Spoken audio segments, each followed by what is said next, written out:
안녕하세요. 저는 우리 대표원장님 문기혁 선생님과 함께 전립선 비대증 진료 열심히 하고 있는 비뇨기과 전문의 한병규입니다. 오늘은 전립선 약 챙겨 먹기 캠페인 말씀을 드리려고 합니다. 전립선 약물 치료를 선호를 하시는데 생각보다 또 약을 잘 안 챙겨 드시는 분들이 의외로 많거든요. 그래서 이러한 아이러니는 왜 생겼을지 제가 좀 곰곰이 생각한 것들 말씀을 드리려고 합니다. 평소에 약 잘 안 챙겨 드셨던 분들 오늘 영상 집중해 주시면 좋겠습니다. 질병을 치료할 때는 목표가 있어요. 완치를 바라보고 할 거냐, 조절을 목표로 할 거냐. 그래서 완치라고 하면 말 그대로 병을 완전히 치료하는 것이고, 조절한다라는 것은 증상을 조절하고 합병증을 예방하고 진행을 억제하는 이런 목표를 갖고 치료를 하게 되죠. 전립선 비대증의 치료로 말씀을 드리자면 완치를 바라보고 하는 치료는 수술이겠죠. 홀랩 수술이나 전립선 절제술, 다빈치 로봇을 이용한 수술이 완치를 목표로 하는 치료고, 조절을 하는 치료라고 하면 약물 치료일 거예요. 제가 조절이라고는 말씀드렸지만 누가 뭐래도 지금 정석적인 1차 치료는 약물 치료가 맞습니다. 즉 약물 치료의 목표가 증상의 조절, 합병증의 예방, 진행의 억제라는 그 약물 치료의 목표는 좀 기억해 주셨으면 좋겠어요. 환자분들은 물론이고 우리 의사들도 약물 치료를 선호하시는 것 같아요. 그 이유는 약물 치료가 편하고 혹시라도 예기치 못한 부작용이 발생했을 때 이를 되돌릴 수 있다는 그런 가역적이라는 것이 약물 치료를 선호하는 가장 큰 이유 같습니다. 즉 부작용이 생기면 어쩌나 하는 그러한 마음의 심리적인 장벽이 수술보다는 약물 치료가 훨씬 낫죠.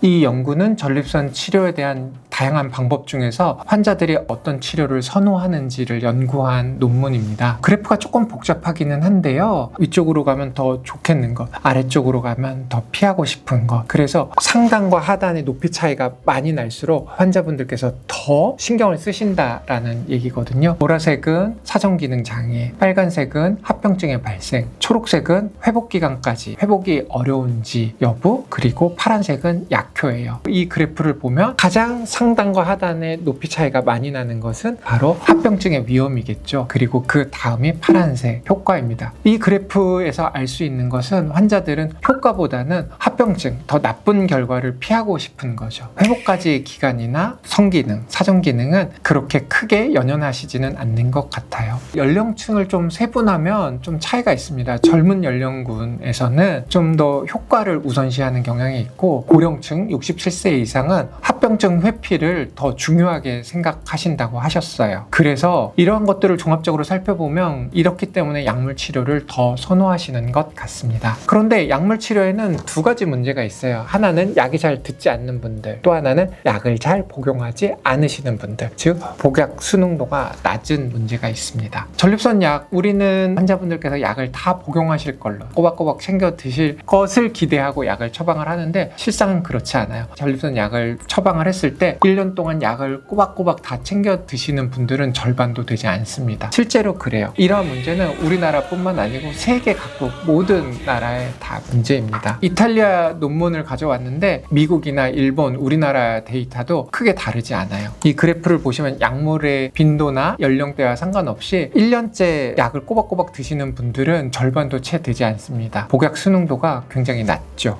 한국을 포함한 현실 진료에서 약을 그나마 잘 챙겨 드시는 분들은 3분의 2가 되지 않습니다. 절반 정도는 약을 안 드십니다. 매일매일 복용을 하셔야 되는 것은 분명한데 그나마 고혈압약, 당뇨약은 챙겨 드시는데 전립선 비대증 약은 잘 챙겨 드시는 편은 아니에요. 전립선 약의 복약 수능도가 유난히 떨어지는 이유는 무엇일까요? 첫 번째로 효과를 체감하시는 것이 좀 지연이 되죠. 반면에 부작용은 빨리 느끼실 수 있습니다. 적어도 한 보름에서 한 달 정도는 꾸준히 드셔야 효과를 보실 수 있거든요. 그래서 효과가 좀 지연되기 때문에 전립선 약을 잘 챙겨 드시지 않는 문제도 있을 거예요. 그리고 의사들도 처방하면서 약물 치료가 근본적인 치료 아니에요? 증상의 조절입니다. 치료해서 낫는 약 아니에요? 이렇게 말을 하고 처방을 하거든요. 실제로 그 이야기가 맞기도 하고요. 그러면 환자 입장에서는 먹고 낫는 병도 아닌데 내가 이것을 굳이 꼭 챙겨 먹어야 하나? 그러한 동기부여가 좀 결여될 수 있겠죠. 그리고 전립선 비대증의 증상 자체가 원래 좋았다 나빴다 좋았다 나빴다 그렇습니다. 그래서 약을 안 먹었는데 좋을 때가 있고 약을 먹었음에도 불구하고 안 좋을 좋을 때가 있는 거예요. 증상의 기복을 인지하지 못하시고 약을 먹어도 안 좋고 안 먹어도 좋을 때가 있으니 약을 챙겨 먹어야 하는 동기부여가 안 되는 것도 이해합니다. 요즘에 다약제, 폴리메디슨 약을 너무 많이 드시는 거 기억나는 분은 17가지 약을 드시더라고요. 약물의 과다 처방이 문제이기도 한데 이것들을 좀 줄여야 될 필요가 있을 때 첫 번째로 줄이게 되는 약이 바로 전립선 비대증 약이에요. 이러한 이유 때문에 전립선 비대증 약의 복약 수능도가 떨어질 수밖에 없습니다. 그럼에도 불구하고 전립선 비대증 약을 잘 꼬박꼬박 챙겨 드셔야 하는 이유는 전립선 비대증은 진행하는 질환이고 약이 그 진행을 막을 수 있기 때문입니다. 이 연구는 미국에서 청구 관리 데이터를 분석한 논문이에요. 전립선 약을 70% 이상 꼬박꼬박 챙겨 드신 분들이 점선이고요. 이 까만색 실선은 70%도 챙겨 드시지 않은 분들입니다. 급성 노폐 발생은 70%라도 꼬박꼬박 챙겨 드신 분들은 9%, 70%도 챙겨 드시지 않은 분들은 21.6%나 급성 노폐가 발생했죠. 약을 그래도 잘 챙겨 드신 분들은 수술받은 경우가 1%지만 약을 챙겨 드시지 않은 분들은 수술받은 경우가 3.3%예요. 물론 약을 드시지 않으려고 수술하신 분들도 포함이 되어 있겠지만 이렇게 큰 차이를 보이게 됩니다. 전립선 비대증 약은 1년 동안 꾸준하게 챙겨 드시는 분들이 절반도 안 되는 것이 현실이고 혈압약이나 당뇨약보다 복약 수능도가 떨어집니다. 그렇지만 전립선 비대증 약이 잘 듣고 부작용이 미미하거나 감내할 정도의 수준이라면 약을 잘 챙겨 드시는 것이 중요합니다. 약을 환자분 임의로 복용했다 중단했다 이런 것들이 자꾸 반복이 되거나 약을 복용해도 효과를 잘 못 느끼고 불편함만 계속된다면 차라리 수술을 빨리 결정하시는 게 오히려 도움이 될 수도 있어요. 즉 개인별 맞춤 치료가 중요한 거죠. 그래서 혈압약, 당뇨약만큼 전립선 약도 효과를 보셨다면 꼭 반드시 꾸준히 복용을 해주시면 좋겠고 약 복용과 관련된 많은 문제들은 비뇨기과 전문의 선생님들과 꼭 상의를 해주세요. 혈압약, 당뇨약 지으시면서 내과 선생님이나 가정의학과 선생님들께 끼어서 처방받지 마시고 그래도 1년에 한 번은 꼭 비뇨기과 전문의 선생님과 약 복용에 대해서 내 전립선 비대증의 컨디션에 대해서 상의를 하셨으면 좋겠습니다. 전립선 약 잘 챙겨 드시고 건강하게 오래 행복하게 지내셨으면 좋겠습니다. 제가 준비한 내용은 여기까지고요. 오늘 내용이 도움이 되셨으면 구독과 좋아요는 물론이고 전립선 약 먹기 캠페인 동참해 주셨으면 좋겠습니다. 감사합니다.